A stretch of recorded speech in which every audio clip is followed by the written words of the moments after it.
Welcome to the 40 Portal podcast, a coming of aging story told by 40 real women.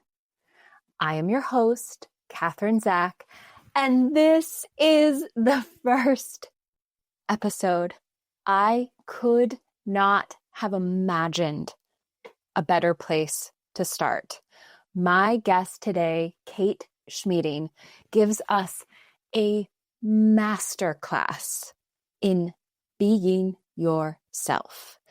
In this conversation, we talk about everything from how to be a good friend and how to make new friends in midlife, how to situate yourself in a generous loop of reciprocity so that you are both able to give and receive fully, how to take chances on your own creativity, how to create a life where you get to spend like most of your time in the places that make you feel the most seen, the most safe, and the most alive. We talk about everything from her fantastic poetry that she didn't even start writing until she turned 40, and her love of group fitness. I'm telling you, Kate is so cool. She is such a good friend. And this conversation is just the embodiment of how to embrace your 40s as your sixth sense, to not forsake yourself, and how to be cool just because you're you. Okay, have a listen. And if after the episode this resonates, which I just know that it will, can you please share the podcast with one of your real life friends who you're having these conversations with? I mean it. Send it to your book club, send it to your group chat, send it in a voice memo to your best friend. I can't wait to widen the conversation that we're having here. And you too can submit your own 40 Portal wisdom or question and have the chance to have your words anchor an upcoming episode. Okay, here we go. This is such a fun conversation. I feel like Kate is such a gift. And to be able to share this with you as our first episode, I could think of nothing better. So thank you for listening. And here we go. Hi. Okay, so I feel like you're going to call bullshit on this, but I just want to frame and say, like, memory is shaped by, like, what actually happened and then, like, what has happened since then, right? So here's how I remember the first time I met you. So I remember. So I walked into, like, a very bougie upstate New York, Hudson Valley coffee shop cafe. And you were there with our mutual friend who I need to get on this podcast too. And when I saw you, I was like, do I know her? I think I know her. I'm not joking. Again. Whoa, that's crazy. I know. And that's For why reasons. I know. Well, that's why I said memory is shaped by, like, what has happened since then. But I swear, when I saw you, I was like, I think I know her, or like, have I met her? And then it was also like, I know we're going to be friends kind of feeling. What's also funny is the way our mutual friend described us to each other is like, oh, Kat, she's a writer. So is Kate. And like, no one ever has verbally described to me that way to anybody else. And so I was like, oh, I am. I dare myself to step into that and also connect with you as myself, but also as a writer. And like, I love that our friendship was built on that introduction of something I would never have introduced myself as.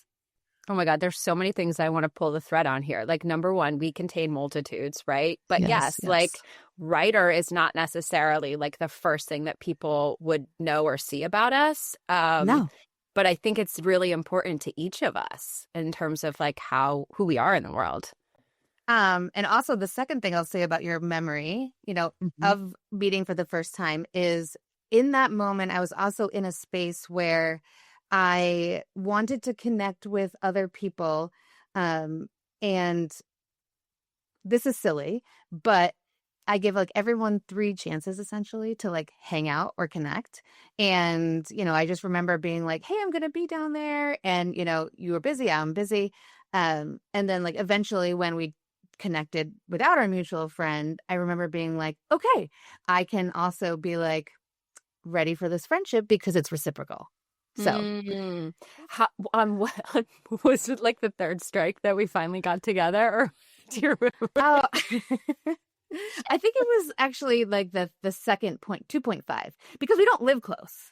We don't live close. So it's not necessarily that. And also, there's family, business, all those things. But I've actually continued to keep that thread in general of like meeting new people, meeting, diving into things. But I feel like we immediately were like, okay, we get that there's like chatting, and then let's just like go immediately to the deep.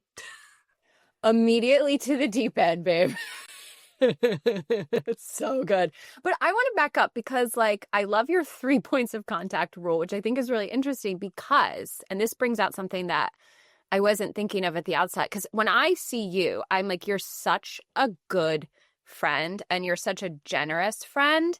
And also, now that I know about your 3 strikes rule, which is what I'm going to call it, like generosity, I think especially in midlife is like can really only happen when we have clear boundaries too. Like, Mm-hmm. But I don't know. I think maybe people struggle with making or maintaining friendships in this like really busy midlife moment, but you Yes. do it so well. So can you tell us more? Well, I can tell you a lot about it because I think about it often, because I also want to start a podcast about friendship. And this is a good sort of platform to sort of also force myself into something scary. But I mean, I truly believe that in my 40s, what has become the most important piece of my life, because other pieces are fairly set and I've, committed and invested in them, is friendship. I really, really value connection, friendship, and all those, different pieces of midlife. But I don't think I was able to admit that to myself until I turned 40. And so like, to me, I extend 3 different, opportunities because I have a capacity. My capacity for friendship, social stuff is capacious. And so like, it's easy for me. So to also say I extend myself, 3 times is to say like, that is easy for me to do. What's hard to do is then at the 3rd time be like, no, it's like, he's just not that into you, but it's friendship. So I think that's very easy for me, but boundaries also part of being 40, friendship, etc. I love giving and I love getting. I don't think that there's, I don't hide behind giving and I don't hide behind getting. So yeah, I agree with that. Oh my God. I think that is like what I want on a t-shirt because it is that reciprocity. And I think, I don't know. I also notice, I think I am really good at receiving, like, like No, help. it's not embarrassing. I don't find it Right. embarrassing at all.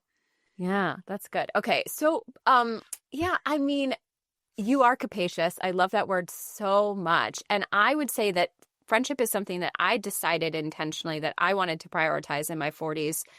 And I don't know if you felt this way, but like I remember distinct times in my 30s where I was like, I just don't have time. Like I want to have more time for my friends and I don't have it right now. And I think it's largely because I was like having children in my 30s, but I Mm-hmm. was probably also really preoccupied with like kind of the other big buckets of life. But I now think I'm like, you're yeah, no, go ahead. Go ahead.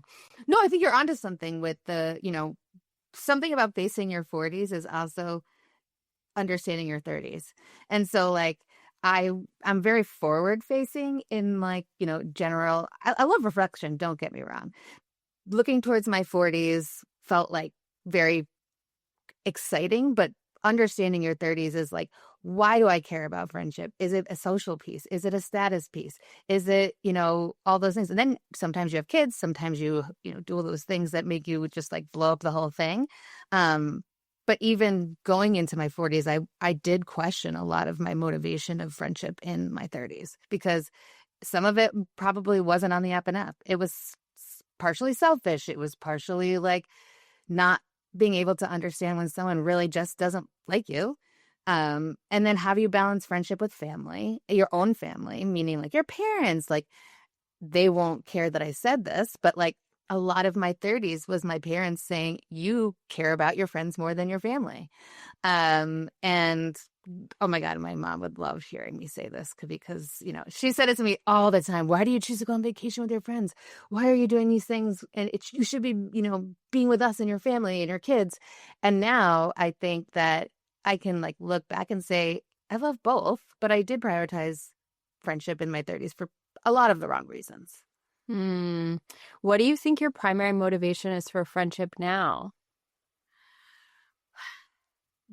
What I can say, also being friends with you, and what I get out of my friendships right now are that community understanding of like where we're at. Same reason you're doing this podcast, which is to just, you know, connect, laugh, cry, understand. And I'm not, you know, being gender biased to say that I don't have those friendships in my male friends. I do sometimes, and my husband.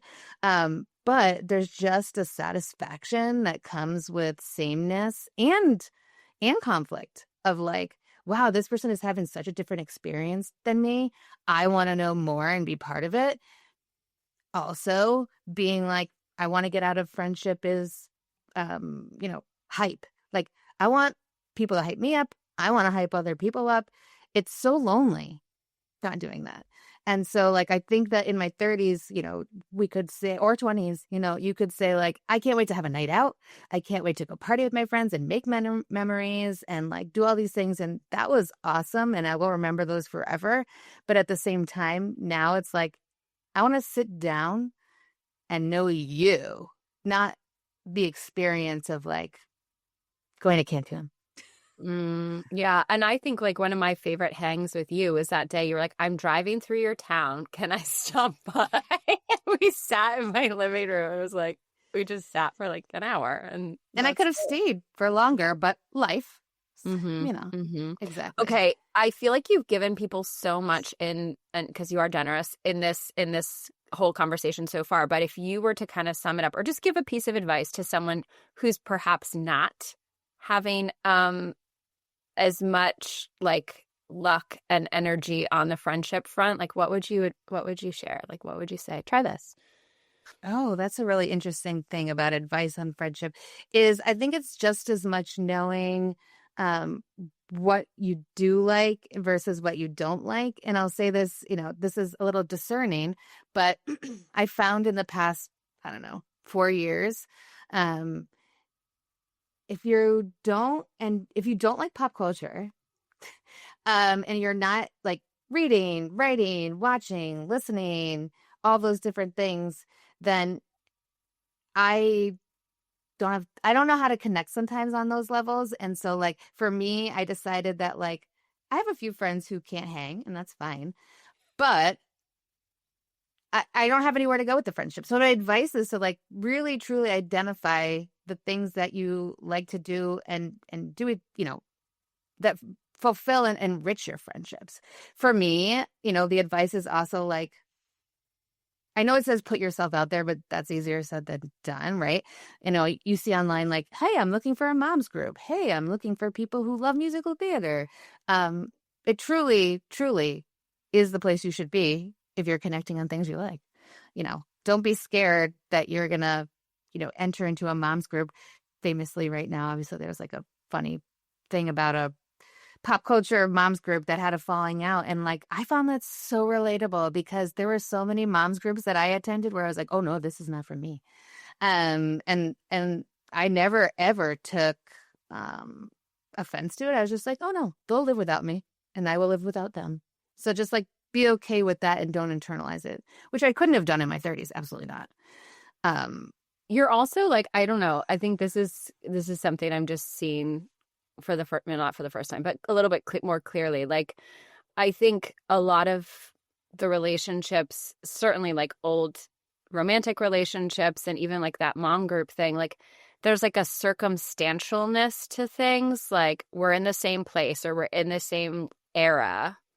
And so we're going to connect around that. And I feel like by the time we get to our 40s, like we've all taken different paths. And so like there's more of a choice of like, oh, I actually want to like be friends with you because this is like the resonance. Oh, you have delved into something that I've been thinking about a lot lately, which is why I always wondered growing up, like, why are my parents not friends with my friends' parents? Like, they're always around at the same time and we're all hanging out. And it always like puzzled me.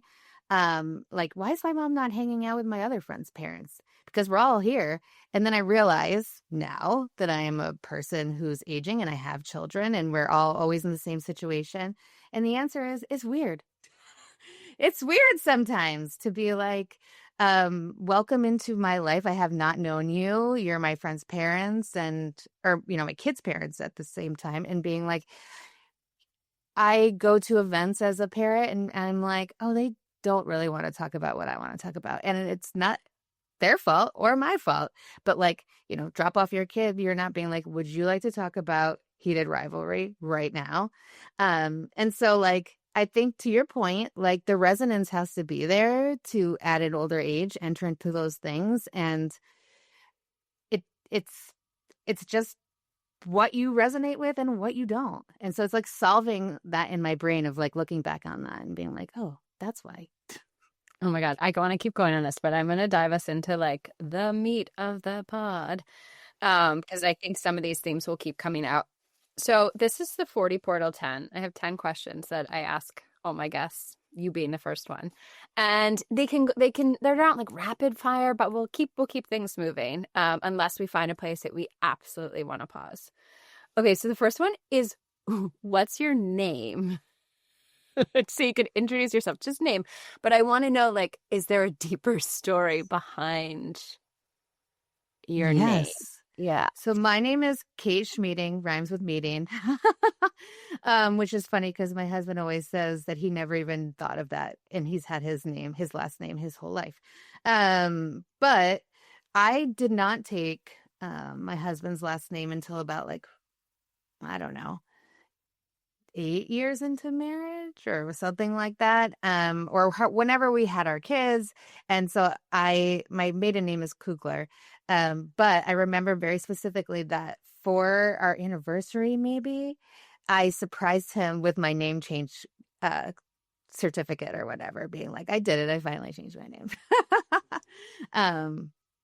But also my sister-in-law's name is Katie Kugler. So I also, when my brother got married, was like, well, we just cannot have the same name. That's too weird. So yeah, my name is Kate Schmieding, rhymes with meeting. That's how you're saved in my phone. Okay. Okay, number 2. How would you introduce yourself if like job titles, accomplishments, resumes, labels weren't like the thing that you were organizing your identity by? I hate this question because I love my accomplishments and I love my job titles and I love anything that can define me other than what I actually am. So it's this one really is difficult for me because I am an achievement junkie. So I think that I would describe myself, hi, I'm Kate, and I am a positive person who lives in upstate New York, though I didn't always live in upstate New York. So I am a citizen of our nation by living in LA, Boston, San Francisco, upstate New York, all those things. So maybe, I guess, location, which is not exciting because I want to be like, I'm this. I want to define myself. I'm those things. So that one's a hard one. I think that's really interesting because I feel like this question came out of the fact that I would say like, and we're kind of like elder millennials, like we are achievement junkies. Like that's that was in the water that we were raised on, was like this. Yeah. And so I'd say like to separate myself from that achievement identity would take a lot of therapy to answer that question. Which like we won't do it all here, but okay, well I'll give you a softball then. Do you want to slip in any of your things that you're so proud of? Yeah, absolutely. Well, about 4 to 5 years ago, obviously when I turned 40, I'm 44 almost. So I started writing poetry, and so I would say that I'm a writer. You can check out my stuff at Pop Culture Poetry on Instagram. But I'm also a creative leader, so I'm in the world of creative operations. I am a parent. I am a joiner. I like to join things. And so I'd say that, like, all these things contribute to myself. But yeah, I'm a parent. I'm a wife, which is so weird to say sometimes. I'm all those things. I'm a But I would daughter. say like a joiner, like when you say that, like I like that, it's like that's not a late like that to me is like, oh, we're getting like down below the surface of the paper to know who you are. And that's the kind of stuff that I really love. I'm a joiner. I'm a hand raiser. I'm a hard conversation haver, and not in a conflict way, but like, I've noticed that in the past, half decade of my life, admitting that I am a joiner is one of those things, because I definitely had, um, I don't want to say a friend. I don't remember who said it recently, but they were like, "You just do so much. You volunteer and you raise your hand," and I'm like, I think admitting finally in my, mid 40s to saying that, like, it is a natural state to like raise my hand is where I'm at. That's really beautiful. That's really beautiful. Okay, this bridges into my next question, which is, will you tell us how old you are, which you just did, and how, and so, and the next part is, and how old do you feel? But I'm also like, I didn't realize you started writing poetry when you, like, right when you turned, or around turning 40. Yes. So I started it right around when I was turning 40. Maybe it was like 39, 38, maybe in there. I had like my brain was just starting to want to uh emote, I guess. And we'll get a little woohoo here. But I do think that there was a moment where I started to open up myself to ideas and concepts. Meaning, like, silly, but I was in my gym class. I was in a workout class that has dark lights. You don't have your phone. You're sort of stripped down to, like, working out. And I just like looked around me and I was just like, this is alchemy. This is magic that we are all in the same place at the same time. And, like, I'm experiencing sweat. My heart rate is up. My brain is functioning. I'm not like attached to my phone or computer. And I actually have no value judgment there. I think I have a pretty healthy internet self life. So I'm not like, that's not a judgment. I don't have my phone. I'm like, well, no, I don't have my phone. And I also like having my phone, and I can have both. So I started writing poetry around that age just because I was like looking around me and wanting to just be like, hey, everybody, wake up. This is so great to be alive and with everybody. And it was while I was working out. And so my very first poem was about my gym, because that was the moment with which I felt like I was like struck by lightning and able to just like express myself in those ways. So I am turning 44. That's the age I am. How old do I feel? Oh, that's so interesting. So I think there was a lead up question to like the context of this podcast saying like, and I don't mean to steal one of your questions if you ask it later to get ahead of myself, but it's something that's been marinating, which is like, what did you think about the age you are at before? And I feel really lucky because I came in my 25 to 35 years in a city. And so like everybody I saw turning 40 was just like young and like in their like flow state. And so like, granted, I went from living in a major city to living in a very small town. Um, but I'm able to take that with me. So feeling 44 or being 44, I feel 44 because I was not scared at all of turning 40 because I watched everybody do it around me in San Francisco and do it like with power.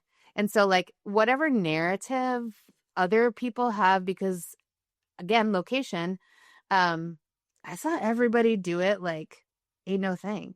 So I'm trying to give that to the people around me because I received it and like never looked back. Oh my God. I almost have like no notes on your entire answer, but there's also so many things I want to dive into. So, one is the alchemy and the magic of your exercise class because I mean, okay, and this is like my labels, but I mean, I teach yoga and meditation and I run a yoga and meditation studio. And like that, what you articulated is like every time I go to work, and that's honestly part of why I quit Big Law. I was like, this is so much better. There's so much like human beingness happening. And the fact it's kind of like when you go to a concert, like, and you're just like, these people, this moment, this music, this whole thing will never happen again. It's magnificent.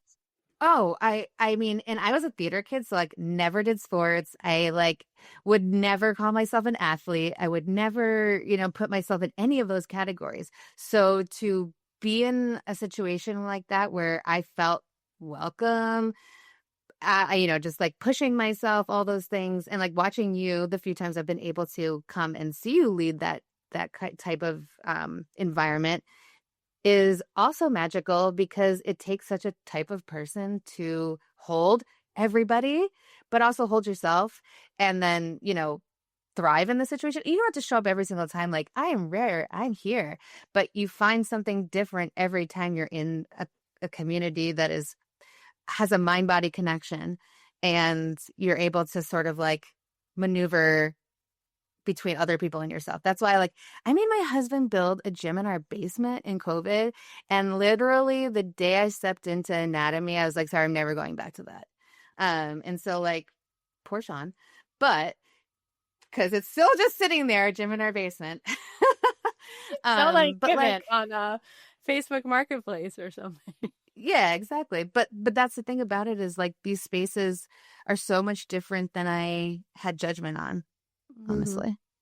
I love what you said too about like being able to hold the people and then also being able to hold yourself, which I think is also just like that feels like 40s to me too. Like Yes, because 30s, I'm not doing that. I don't need to hold anybody. I need to like focus on me. yeah. But yeah. And like, or I think actually I was trying to hold everybody in my 30s. Like I was really like holding my children, people pleasing, like very much like putting other people's needs and their expectations and opinions of me first. And now I will say like, and you use the word discerning, which I think is like also like comes like it's one of the delicious parts of entering midlife is like that ability to discern. But I see now that I am very drawn to people and kind of only have the capacity to relate with people who like can hold themselves. Whoa, that is like so 100% it because, that phrase like you can't love somebody until you love yourself, which is one of those like things that people say all the time, but once you really understand it, you really understand it and then you can see it in other people. And so like, you know, another 40 portals thing and, I firmly believe that's why this is a great podcast for me to be on that there is a 40 portal. Like I believe strongly that like so I think of it as and I say this again like I this is based on almost nothing. That like when you're a baby, you start seeing this much in front of you. You start seeing this much in front of you. Then you see black and white, then you see color. And so like I do think that there's something in our chemistry, something in our DNA from like 38 into 50 being like, oh, I see myself, I see you, I see bullshit, I see not bullshit. And to your point of like interacting and holding and being with people who can hold themselves, it's like I'm not sitting there worrying about you and like not that I think you got it, but I think that looking at somebody and being on the same level of like, you're going to deal with the bad stuff just as much as you're going to deal with the good stuff is like everything, honestly. Mm-hmm. Mm-hmm. I don't think it's based on nothing. I mean, that was beautiful and it's based on your experience. And I think we do this as women where we're like, I'm not an expert. And like we know so much. And I would agree. Like I definitely felt the portal opening. Certainly, like I remember the day it was a month before I turned 39 because I was at another friend whose name is Kate, her 39th birthday. And I was like, whoa. like, I don't know, it just felt like that day I was like, okay, I don't know. It's open. I'm here. Lots is changing. And I also think in terms of like an actual portal or vortex, being able to have an intuition that you follow, have a gut, trusting those different things is, different in your 40s. Now, I am focused on my 40s with no idea what my 50s will be. So that is like, a different frontier. But I think that like my favorite thing about, you know, this portal idea of like seeing into yourself and seeing into others is leading by example. And like, I manage a team with multi-generational, older, younger than me, all those different things. And it's meaningful to me and such a interesting time in our world to consistently show people that I am not done. And so like I am part of sort of also generational storytelling group sometimes. And there was a woman in her 80s who just came out and knocked us all off our seats and like had a great storytelling, she was so cool and interesting. And, I loved sitting there and being like, oh, I still have so much left and I'm not sitting down. I'm And gonna keep neither us are you. Yeah. no, Yeah. I'm gonna keep us moving because you're like Yeah. getting to all of my questions and I'm like Sorry. zing, zing, zing, zing, zing, zing. Yes. Okay, so like you already answered this. What is one narrative, one script that you were given about being a woman at the age you are now, and does that map onto what your life actually is? Yes. Yes. 100%. Because I was in San Francisco, 28, 32, somewhere in there, watching my coworkers turn 40 and having me be like looking at them aspirationally and saying like, oh, this woman, Sharon, that I'm, like, she's sort of my mentor at the time. And, she's, you know, reluctantly sometimes guiding me into these roles at work. And I'm sitting there thinking like, she's so cool. And like, I can't wait to be cool. And so like not, I reluctantly say right now I'm cool, but I feel cool because I feel like myself. I feel, all those different things. And I don't want to walk around being like, I'm so cool. But like, I feel cool. I feel like me. But you just said I feel it. Yeah, I feel so cool because I feel like myself. I'm cool because I'm me. Like, yes. Yeah. Yes. I recognize the cool in me as the cool in you.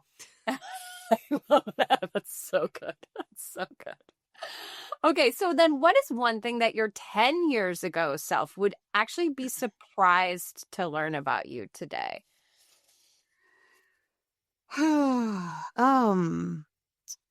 That is a good question because would that be like 34, which I believe is when I had my first child? Well, yeah, it has to be. My child's 10. So yeah, that's 10 years ago. Um,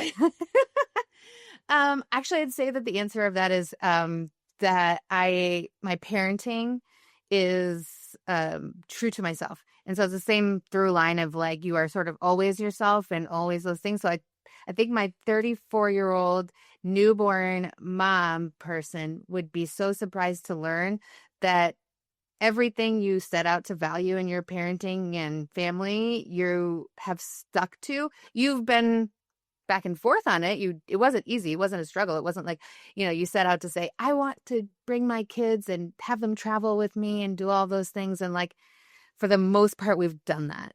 Has it been easy and fulfilling? Not always.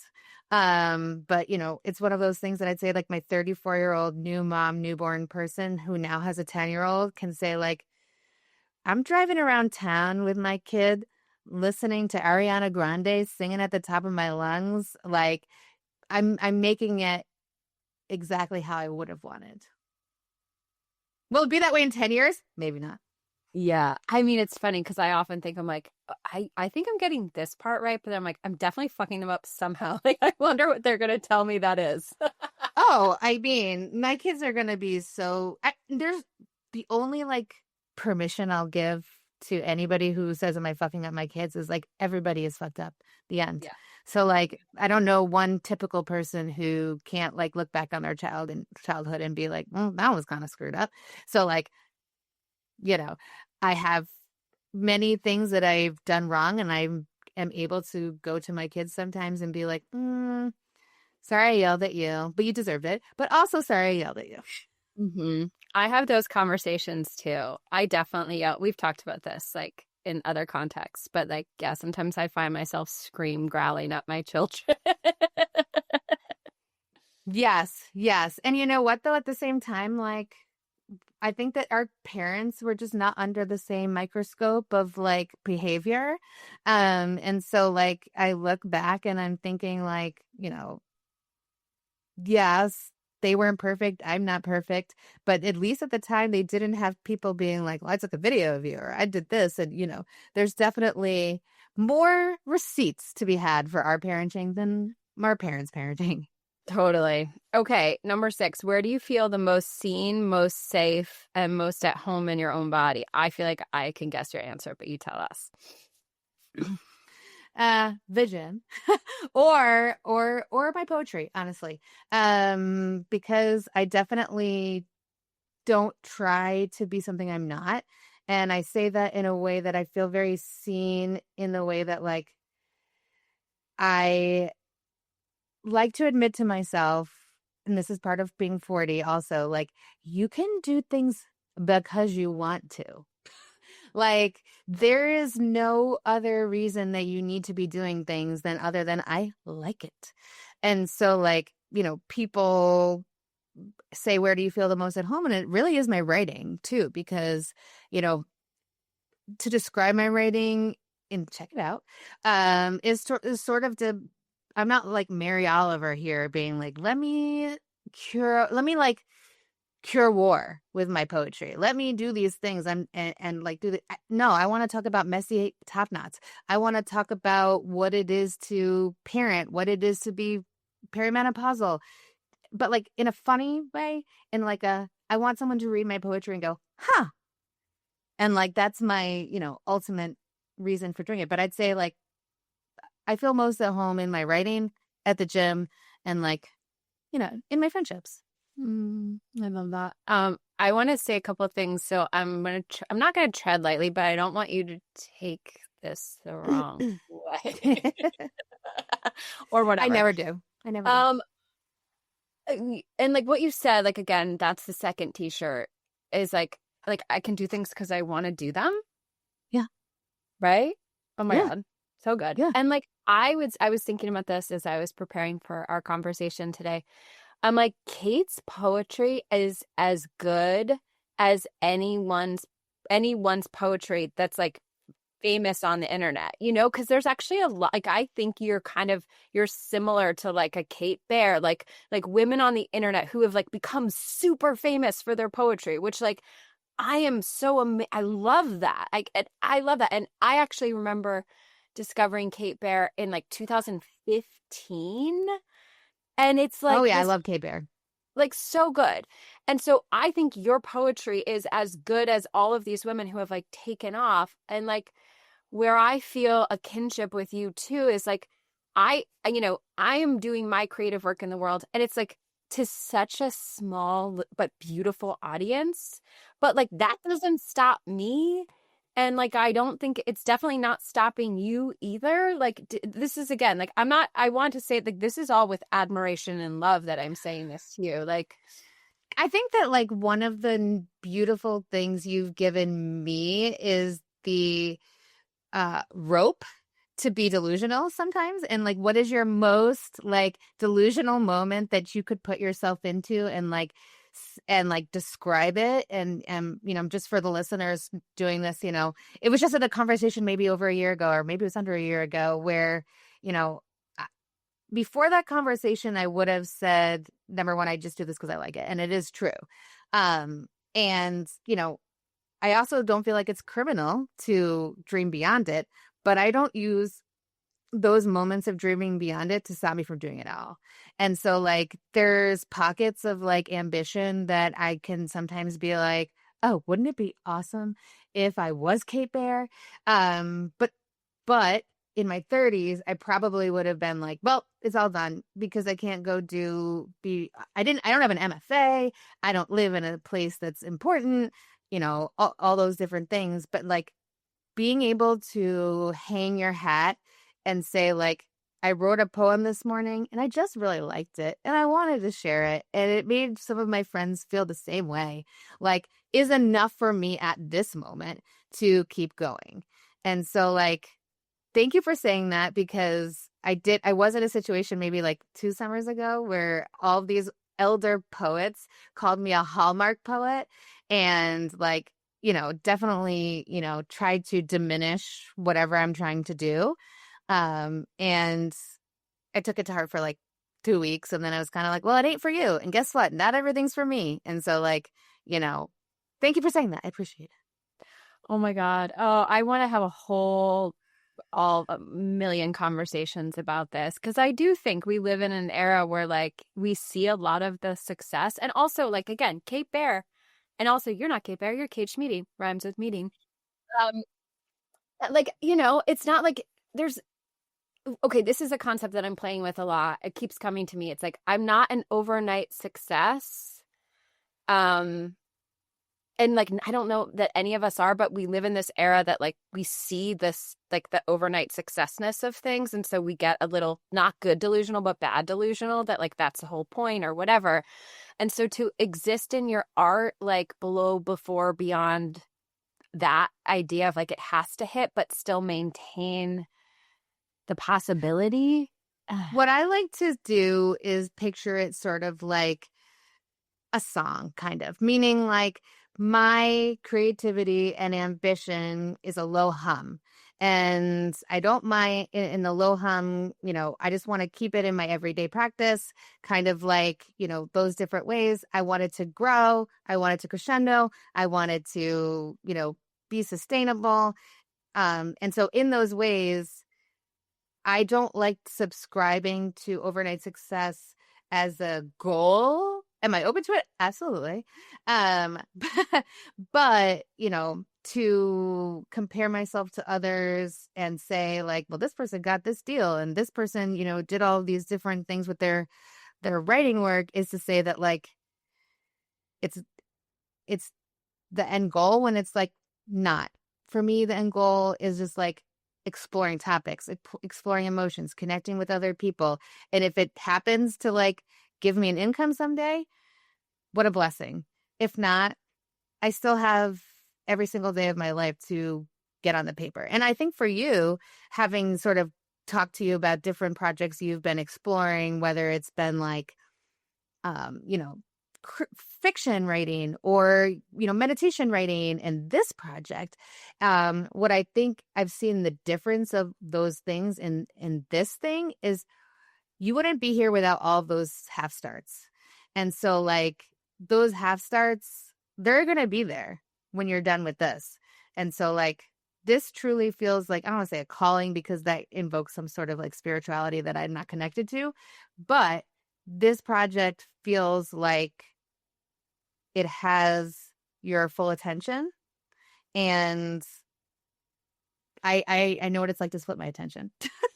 Oh my God. Yes. Yes. Oh gosh, we could have another episode about that. But like the whole thought that I'm having is like I'm not an overnight success, but I also don't feel like a late bloomer. Like and I think this is to your point too, of like all the stuff, the process of it, the just going through the work itself is the point. And like I'm late to nothing. I'm not a late bloomer either. Like, yeah, I've been like, blooming this whole time, my friend. I just haven't given it a name. I'm going to mock up t-shirts from this episode. Okay, yes. I want to just pause and talk about this delusional thing, because you sent me a list. I had to put my phone of you texted me on my birthday and you said, oh my God, yeah. Yeah, usually for people's 40th birthday, I send them 40 reasons why I love them, which is like crazy. And then you said something like, I've only known you for like a year, so here's 10. Which I was like, what? I love so much and so many things. But you said, number 3 was, you're a dreamer with a tinge of delusional energy, and I'm here for it. And I just like, it's like one of the best gifts I've ever gotten. So I'm just just needed to say that. It's very funny because I was in a situation maybe a few months ago where somebody was like telling me about one of their projects they're on. And I was like, all right, be really delusional. And I tried to give them the exercise you gave me of like stepping into like your local bookstore and seeing your name on something. And they could just like not do it. They could not do it. And when I asked them that question, and it was just like, they didn't know how to respond. They didn't know how to do those things. And I was like, oh, they're not ready to indulge themselves. And so like, I'm excited to eventually ask them the same question, a few years later. But like, I don't think that indulging yourself in fallacies of whatever, like, makes me feel bad if it doesn't happen. So like, it's, yeah, Yeah. Oh, I like makes you that. feel good. Oh, God, I love that. Okay. I'm going to take these more like rapid fire because we could talk for 6 hours. Okay.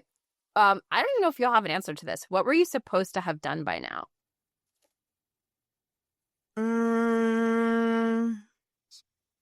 I don't know, honestly, because I feel like the things that you're supposed to do, I did them. Mm-hmm. Cool. Yeah. Okay. So what is still ahead of you? What is still ahead of me is, I just want to write a book. I want to write a book. I do want to write a book. I was started playing with a poetry book. Now I'm on this fiction project that I'm super excited about. What's ahead of me is I want to write a book. I want to raise my children. I want to be healthy enough to raise my children, and I want to continue to grow with my husband, partner, Sean, and, discover different pieces of ourselves and aged together, hopefully, not on the air.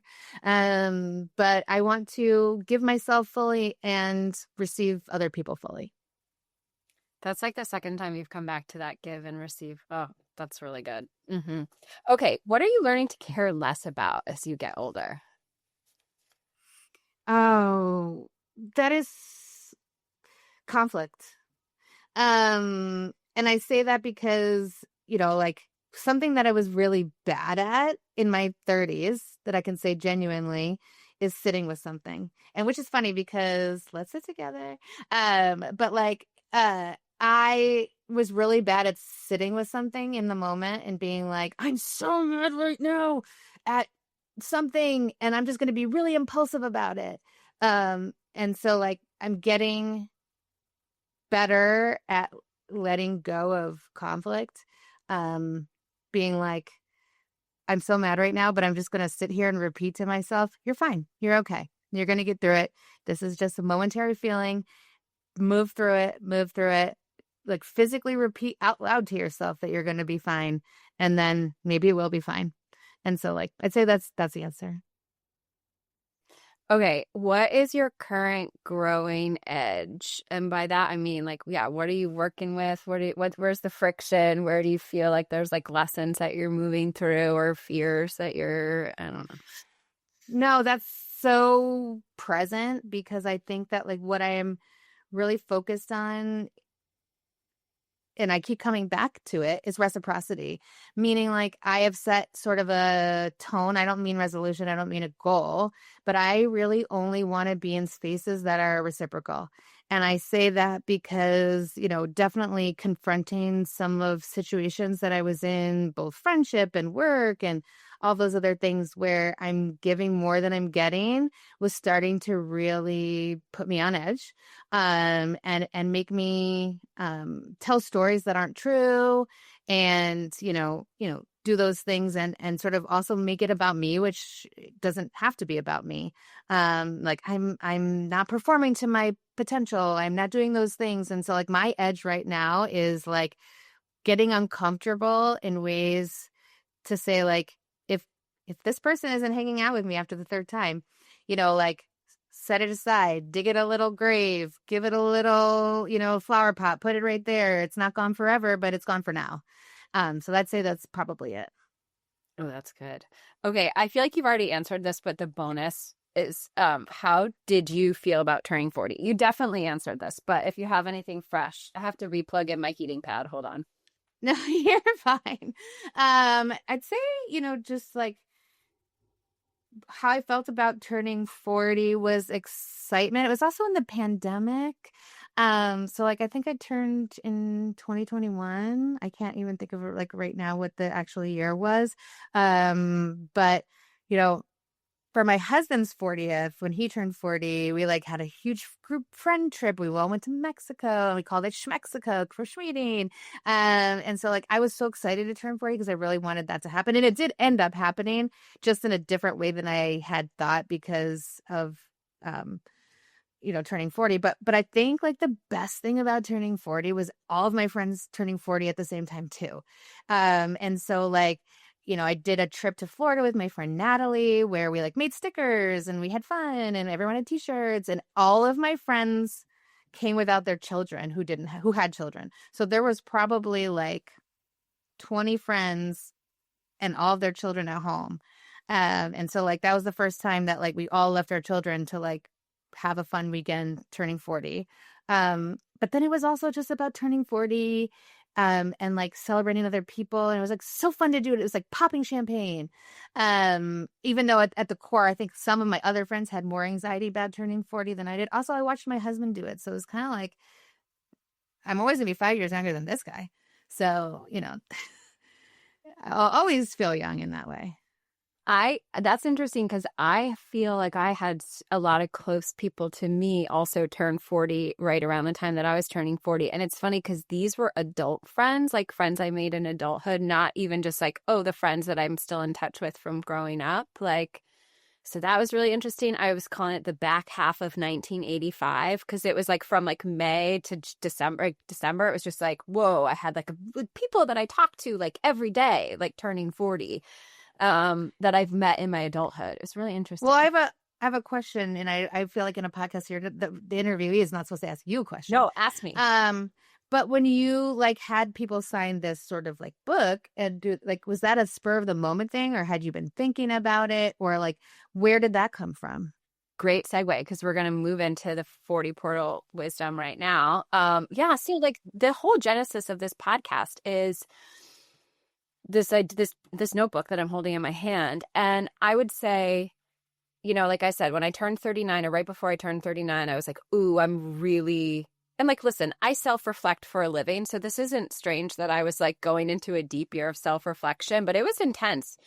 And I was both looking backwards and forward. And then a couple weeks before my 40th birthday, a friend of mine, Becca, who I hope to get on the pod, her birthday, she's a new friend. Her birthday's 2 days after mine. She was turning 42. And so 40 as well. Like we both were turning 40, not 42, yes. 40. Comma as well. Yes. And we both started voice memoing each other back and forth, like really intensely asking each other like big questions. And at some point we called that the portal, the 40 portal.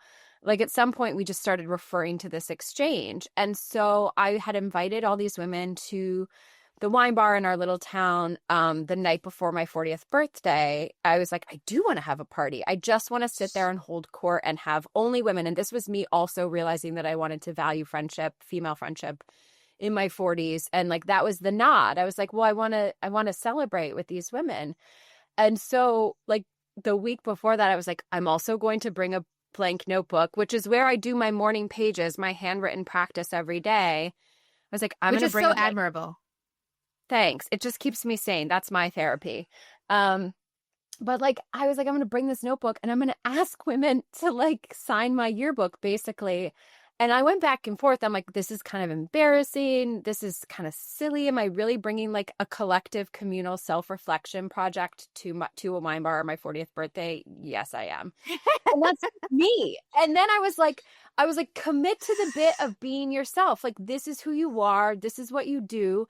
And I realized, and also with this podcast, I was like, if I don't do this, I'm going to regret it. Like, if I gather all these wonderful women into one place and don't ask them to sign this, I'm going to regret that. If I don't spend the rest of my 40th year having 40 conversations with 40 women in this podcast, I'm going to regret that I didn't do that. So in each episode, because then I ask people to keep sending me letters, and like the handwritten part of this is so key to me. And so people have been mailing me their letters, and like I will link in every show note because you got to keep mailing them in so we have enough fodder for the podcast. And I just stapled people's letters into the notebook. Maybe we'll outgrow it soon enough. But in each episode, I just want to open it and like have us discuss one of these pieces. And the prompt was twofold. If you were under 40, I really wanted to know, like, what are your open questions? What are your longings? What are your fears? What are your desires that you want to put out into the universe? And maybe we'll like get some info back for us to share. And then if you were over 40, I was like, I want your wisdom. Like, I want to know what you've learned and earned and burned. Like, it can be short and sweet. It can be sexy. It could be serious. Like, I'm here for all of it. And so people started writing things. I mean, the stuff in here is wild. And it's like exactly how we started the podcast, which is like here for the deep end. Like, I'm just here to be in the deep end. So every episode, I'm going to pull out a piece, whether it's a question that someone submitted or a piece of wisdom. And you and I are going to talk about it. But you know what I'm going to pull out is your submission. I don't even remember what I wrote. Okay, this is good. I'm going to read it to you because you wrote me a poem. So this is in the 40 portal. It exists in the 40 portal. And because you are over 40, I think this is your wisdom for sure. It's just in the form of one of your beautiful poems. So I hope I do this justice. It is called 40 is Your Sixth Sense, a poem. You start to see with your ears and listen with your belly. You begin to taste with your touch and smell with your eyes closed. Your intuition expands into a full-bodied clarity, revealing a new lens to recognize what you already knew, but can now know. Like, really know. Like, trust makes a sound, or love is a soft surface, or forgiveness is a forest where you sit to summon the spirit. That's so crazy because I wrote that and I didn't even like save a version for myself because I wanted to have it be fully yours. And so the crazy thing about that and hearing it back is that like I love connecting to something I truly believe right now, which is that like being 40 is your sixth sense. I said it before of just like you start to understand and you start to like see things that you already know. And, you know, just this idea that you've always been there. You've always been you, but you get to experience it in a new way and develop it in a new way is so meaningful to me personally. So like, yes, I mean, my advice is to not forsake yourself for some different version of yourself that you think is new and reinventing. It's like, it's always been there. You know, similar to the picture that I sent you is like, I love that picture because it is exactly me. It's making a face I would still make. It's, you know, just brimming with energy. And so like, hearing that poem back is exactly the, you know, wisdom I want to share with everybody is just like, don't forget who you are because you're still always you. Oh, I loved hearing my own work. I love that. I mean, I loved reading it and like, damn, you are embodying like the invitation you're giving to us all. It's like, I'm cool because I'm me and I've always been me. And this is me remembering me. And I know, and I've always known. And now I know. It's so good. And you know, just to kind of bring it full circle to the beginning, or when we were sort of just warming up about the picture, and I was saying that like I love looking at pictures that are old because I love remembering them, but like to have to for a moment clean something from it is a different like position to be in, even just for a few minutes, meaning like I had to look at pictures of me and be like, oh, these are funny. Oh, these are not funny. Or like, I have a funny haircut or, you know, all those different things. And like pulling that picture from asking my mom was just like such a refreshing reminder that when I am truly myself and when people are truly themselves, you should always honor that and hold it. Well, you are truly yourself. It is an honor Yes. to know and hold you. And I just thank you so much for No, being thank the you. first guest. I can't wait to celebrate it. I'm going to put all the places where people can find you in the show notes. And Yes. and I know that they will go looking for you because you are special and you are cool. I agree with that. And honestly, like, I'm so excited to see where this goes, and also like hear what other women have to say and other me too. people. And like, I don't know what to expect, and I'm excited to see it. Me too. Me too. Okay, so much more to come. Just enough for now. What a fabulous episode. Oh my goodness. Okay, before you go, I have an invitation for you. If you're thinking after listening to this conversation, wow, yeah, I'm definitely in a portal. I am gathering a small group of women in real life together this June in the Hudson Valley. The very first portal retreat will take place June 17th to the 19th. 3 days to be in your portal, to sit with your own story, to write and tell your own portal story, to get the tools, to do this inner work in community with other women who are deeply committed to the bit of becoming more and more themselves. Space is limited and the portal retreat is already filling fast. To learn more, visit the40portal.com/retreat. See you in the portal, babe.